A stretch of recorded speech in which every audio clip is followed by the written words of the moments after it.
The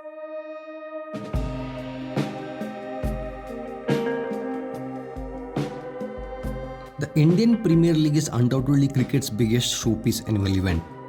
Since its arrival in 2008, the 2-month-long tournament not only became the richest T20 league in the world, but also changed the finance of sports single-handedly by offering the best package of sports and entertainment. In the previous 12 editions, IPL has made a fortune for all its stakeholders. In 2015, the brand value of IPL was Indian rupees 225 billion, and its contribution to the Indian GDP was estimated at Indian rupees 11.5 billion.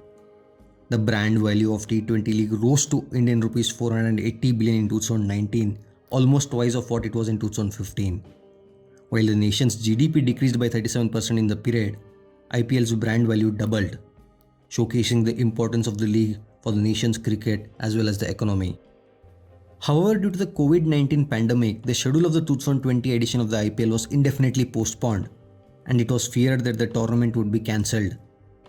BCCI President Sourav Ganguly expressed his concerns about the financial implications of the BCCI if IPL does not take place this year. The former Indian captain said that BCCI alone will have to incur a loss of around Rs 4,000 crore. Though it was later announced that the tournament will take place from the 19th September to 10th November in UAE, here is a look at all the stakeholders and how they will get financially affected if IPL stopped for a year. First is the BCCI. The biggest revenue stream for the tournament is the media rights. Currently, the Board of Control for Cricket in India has a 5-year contract with Star for a whopping price of 16,347 crore, which means Star gives BCCI approximately around 3,300 crores per year for broadcasting the tournament live for 2 months and the highlights of those matches for the rest of the year. BCCI also gets 440 crores per year from the Chinese company Vivo, which has a 5-year naming rights deal with 2,200 crore for IPL. The deal is on a break for the year 2020. Nevertheless, IPL will soon get a new title sponsor for a year. Further, revenue is earned from other sponsors like Paytm, Dream11, C8, etc., which accumulate to around Indian rupees 170 crores every year. IPL's rising brand value means that sponsors sign on to the tournament at prices demanded by the BCCI, thereby making more money for the entire value chain. Revenue earned by BCCI distributed to the 8 franchises and state associations for the welfare of Indian cricket. In fact, around 70% of BCCI's annual income is spent on domestic tournaments, stadium maintenance, and percolated down to the 34 state associations, while 30% is retained for the players' payments. Second is broadcasting. How do broadcasters make money? In 2019, IPL saw record-breaking TV viewership numbers of 462 million, up by 12% from the previous year. Underscoring IPL's importance to Star is the fact that the broadcaster aired the matches in 8 languages across 24 channels. Star's video streaming platform Hotstar, which is now owned by Disney, recorded a reach over 300 million viewers. These viewership numbers proved to be a golden goose for Star in terms of revenue from advertisers. Digital advertising for the Indian Premier League was at Indian rupees 7,600 crores in 2016, constituting 15% of the overall advertising revenues, and it is expected to grow to Indian rupees 29,000 crores by 2021, constituting over 27% of the total advertising revenues. The third is the franchises. How do the franchises make money? The owners of the 8 IPL teams have a set revenue sharing structure from the tournament with an assured share of income from the central rights after deduction of the franchisee fees.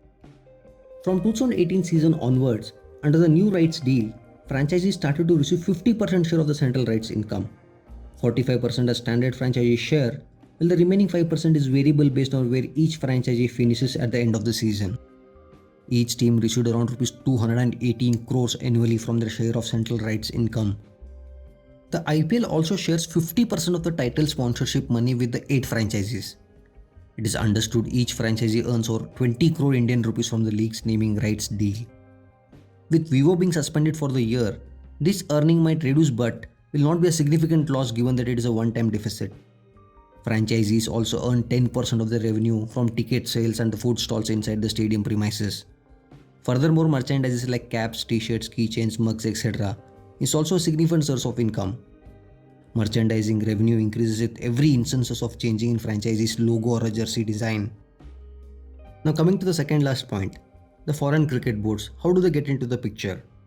For every foreign player bought in an IPL auction, that particular cricket board gets 10% of the player's valuation from the franchise as well as from the BCCI. Now coming to the last point, how does IPL affect the Indian government?